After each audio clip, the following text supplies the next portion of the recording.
if we don't approach this thing that he missed here in the correct way, it really does make relationships much harder later down in life. Have you seen the documentary by Matt Walsh called What is a Woman? Hard question, right? If you haven't seen it, you should watch it because it's really good.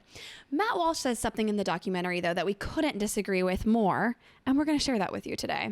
Yes, and if we don't approach this thing that he missed here in the correct way, it really does make relationships much harder later down in life. And you don't want that. So Listen up, folks. Here's how it went down. So in the beginning, he's talking about his children and how his daughter has more natural feminine tendencies and how his son has more natural masculine tendencies. So far, so good. But then he said something that was not so good. He gives an example, and here's the example he gives. Give my son a BB gun, and that's just about all the emotional support he needs. My daughter, on the other hand, ... and really never finishes the sentence. Yeah. So what's the issue with this type of thinking? Really, it's contributed to lots of boys who grow up into men who didn't get the emotional support they needed from their parents, and then they lack emotional intelligence as an adult in their relationship with their spouse, their coworkers, and their own children. Yeah, emotional intelligence is absolutely crucial in raising any child, but then, because remember, children become adults. And there are so many people now that are not emotionally intelligent. I mean, once upon a time, I was not emotionally intelligent. I think my wife would agree with that. You've gotten so much better, babe. Hey, 15 years in. Yes. And here's the thing that people forget is that emotional intelligence is not a personality trait. Right. It's actually a skill. It's a skill that you can work on and develop and really grow in. Yeah, and hear us loud and clear.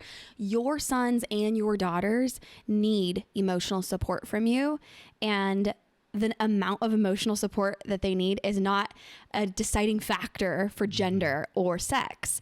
Boys and girls need different types of emotional support, but getting your son a BB gun is not about all the emotional support your son needs from you.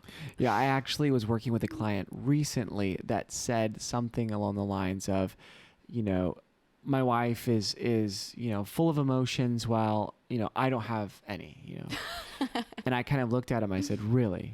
Well, let's talk about that.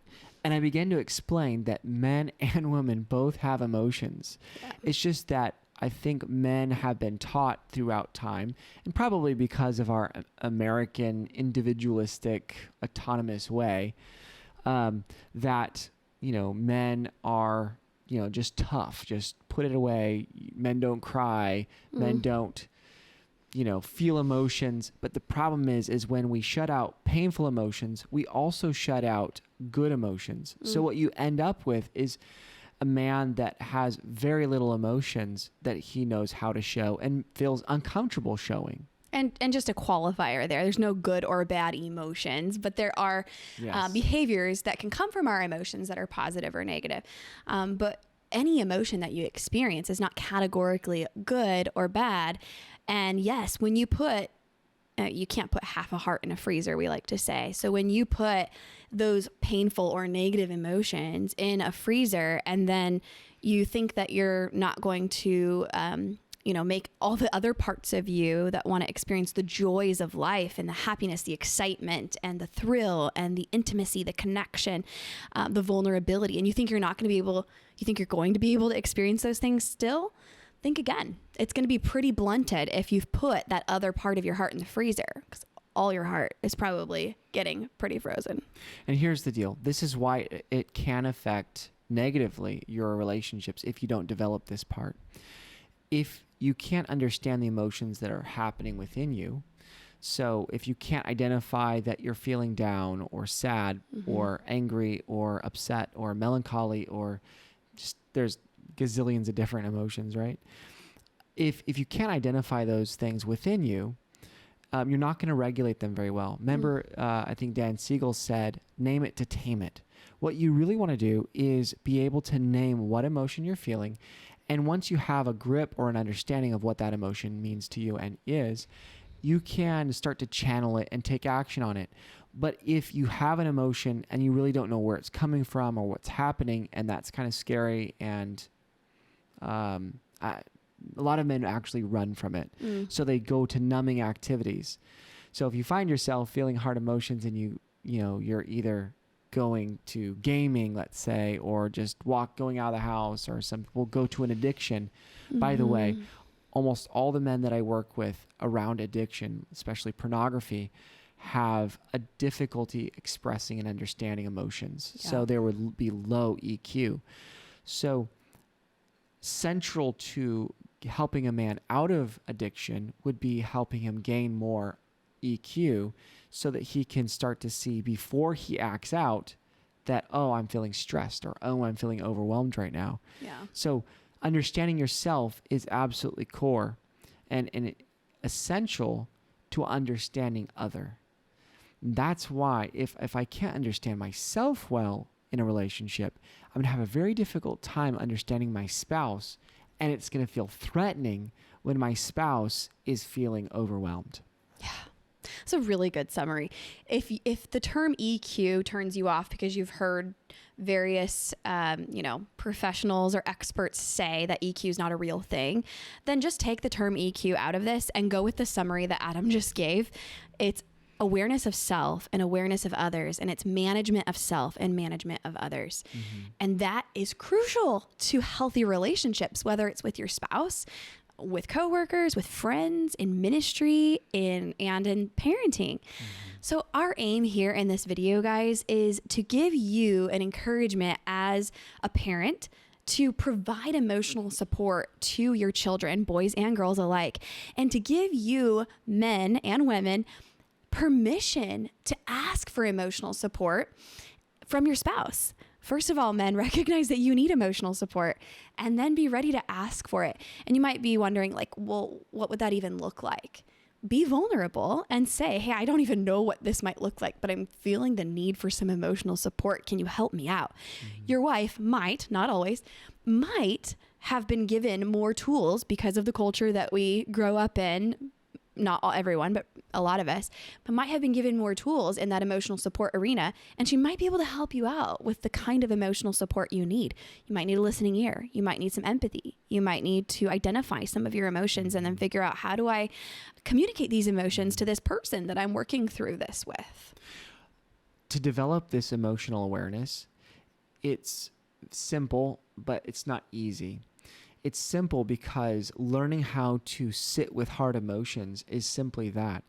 When you have a hard emotion, don't just shove it away and try to turn your attention to something else. Yeah. Just sit still and think about, what is this that I'm feeling? Where is it coming from? And can we name it? It's good.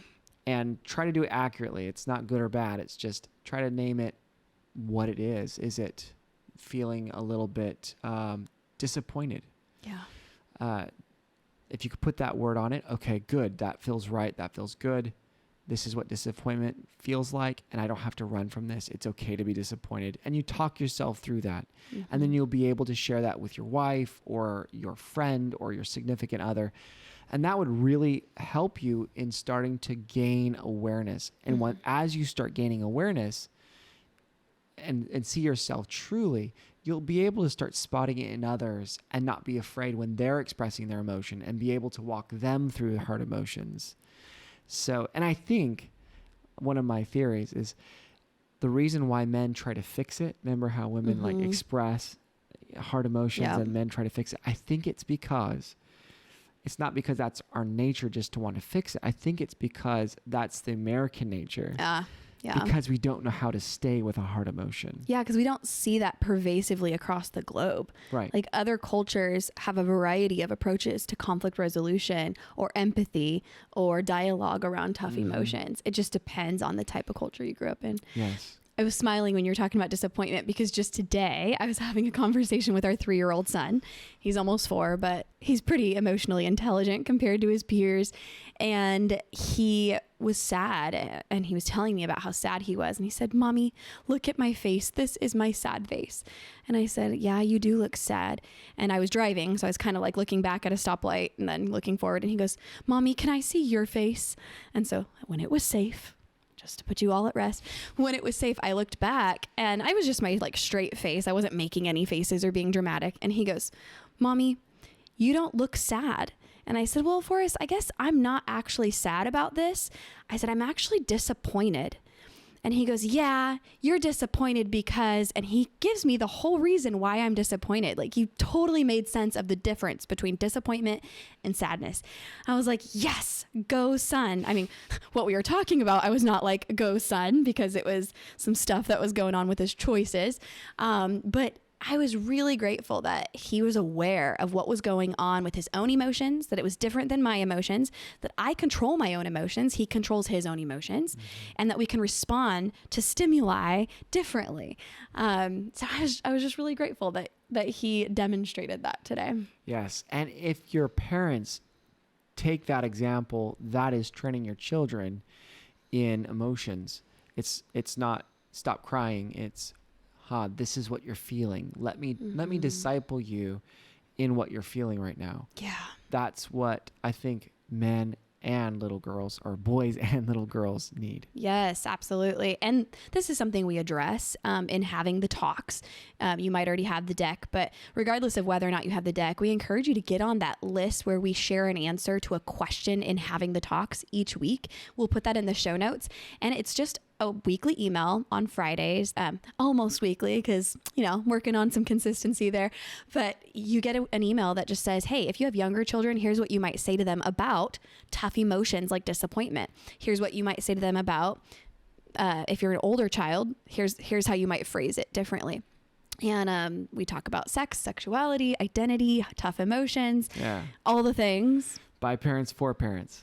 Yes, exactly. So we'll put that in the show notes for you. All right, folks. So remember to embrace the emotions, sit with the emotions. Emotions aren't scary. They can feel bad sometimes, but they're good to embrace. And I would just challenge you, teach these to your kids too.